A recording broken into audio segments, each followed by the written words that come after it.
Hello, everyone. This is a special hot seat segment focusing on tourism. Mary Beth Romig from New Orleans & Company joining us right now for just a few minutes. I know you're very busy. I see the Final Four shirt. I know you and all of the tourism people are working very hard. It has been a fantastic weekend. It has. The weather's been great. So many people from all these four magnificent schools. How has the event gone with the big event on Monday night still to come? Oh my goodness, we couldn't ask, first of all, for a better stretch of weather. I mean, the weather gods are smiling on us, and everybody is so excited to be out and about, which is amazing.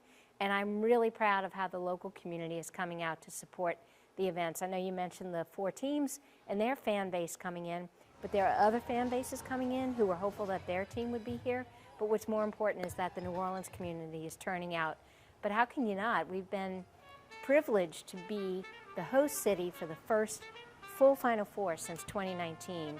And I just think all the excitement has led up to this impactful weekend for our hospitality industry and the community at large. Maybe it's because we live in a city that loves hospitality and that loves big events, and we do big events so well. But Mardi Gras, it just felt different. It felt like the release everyone needed. Let's talk about Mardi Gras, right into St. Patrick's Day, right into this event. As someone who is in charge of cultivating the tourism industry, I think it's fair to say this came at the right time and was so more than needed. Well, if you look at how New Orleans has been showcased on the national stage with the lead into the game yesterday with Jon Batiste and the great opening, just the chance to show New Orleans alive and well. We can't even put a marketing dollar figure on that. So it's incredible because now we're rolling into Zurich Golf Classic, Navy Week, French Quarter Festival, Jazz Fest, and then on down the road right into Essence Festival and Tales of the Cocktail in the summer.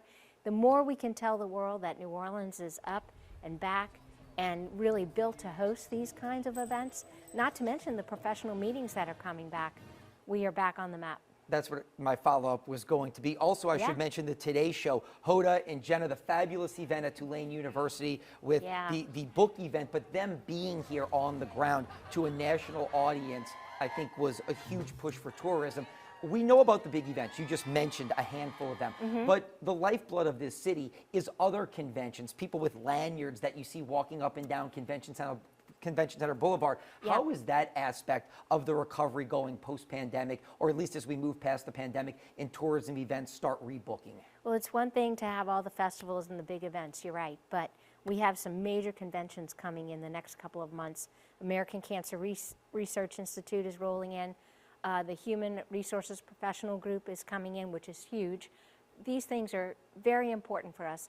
It gets the convention center back up and running. Economic engine for the city, that all takes place at the convention center, and then the hotels, the restaurants, people just out and about. It's very meaningful for the city, and the hospitality industry getting back on its feet is immense because it really was hit hard. How much have you heard from the hospitality industry about this weekend, about Mardi Gras, about the events you just said, working with them in knowing how needed this is? I saw the line outside of Mother's. It's always long, but it was even longer this weekend at a lot of the tourist attractions. Same at Cafe Du Monde.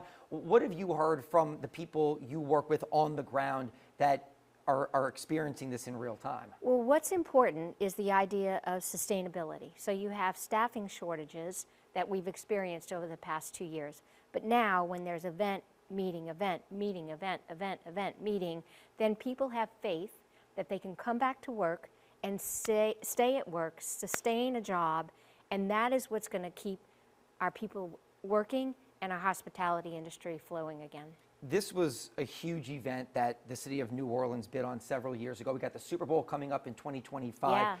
How important is it to continue pushing for these big ticket events? There's so much competition right now. Vegas has a new stadium, LA has a new stadium, to show just what you said, how much people love New Orleans. On social media, I've seen so many people. I saw a tweet from Trey Wingo, who's a national journalist, saying all big sporting events should be in New Orleans. I was at the Super Bowl in LA, and I'm one of these people, I like New York more than LA, but I like LA. and it just didn't feel right. It was so Right. spread out. You didn't even know a big event was happening. You come here and you know you are someplace that knows how to do big events and celebrates it the right way. But getting these big events and continuing to pursue them, how important is that? Because we don't have a women's Final Four on the radar. We don't have another men's Final Four on the radar. Not to say we won't bid on them, but again, how important is it to continue bidding on those, and events like this show that the city handles them well and people love being here? Well, I will say this to you, a couple of answers. First of all, to have people like Jim Nance and then the head of the National Association of Basketball Colleges say, we love being in New Orleans. This is where we want to be every year. Even though we might hurt other people's feelings in other cities, this is where we really want to be because of the walkability and the hospitality and the friendliness of the city. We can't put a dollar figure on that either. But the other secret to the sauce is that just this morning, we were bidding on future Final Fours, men's and women's, against other cities. And what was happening was, we've been told over and over again, and we've been trying to drive this message home, how the local community turned out this weekend for this event is a measuring stick for whether or not we'll land those Final Fours in the future.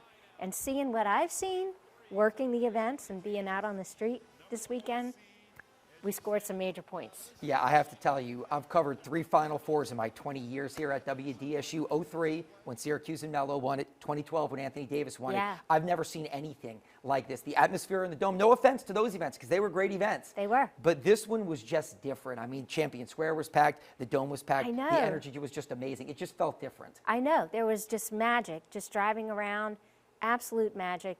The weather was on our side. But then we had the music festival, Fan Fest at Convention Center. I forgot about the tailgate event at the Superdome that was going on outside of the Caesars Superdome before the game started yesterday. If you weren't there, where were you? You know, just fantastic. And before we wrap it up, I actually spoke to people, and this is what I think is great about New Orleans. I met some people from Kansas who heard about Hogs for the Cause, who went out to Hogs for the Cause. Isn't that great? Just kind of sampling another major event, and they enjoyed that. Who knows if they come back for something like that just to spend their tourism dollars here. Yeah, to hear people interviewed on the street to say, this is a fabulous city to come to and we can't wait to come back. We can't buy that kind of commentary for our city. It just feels so good that after we've been through so much recently with Hurricane Ida and just worried about whether we would be able to host Mardi Gras again. Look where we are, and I think it's just a sign that we're on a roll once again, and hopefully it'll stay that way. All right, Mary Beth Romig, I put you on the spot. I thank you for coming in. You and your family ingrained in this community with the Saints and the Pelicans and your brother and you. I see you're wearing the Final Four shirt. So I'm working. I know. Thank you for taking a break and coming in and doing this. Thank you so very much. That's a happy and special, no hot seat, no serious, a happy seat. Happy seat. There you go. $170 million economic impact plus seat. There you go. We'll go with that. We'll go and with my that. brother, Travers Mackel, will be back with the real hot seat next week. She's Mary Beth Romig with New Orleans & Company. Stay with us, everyone. We'll be right back.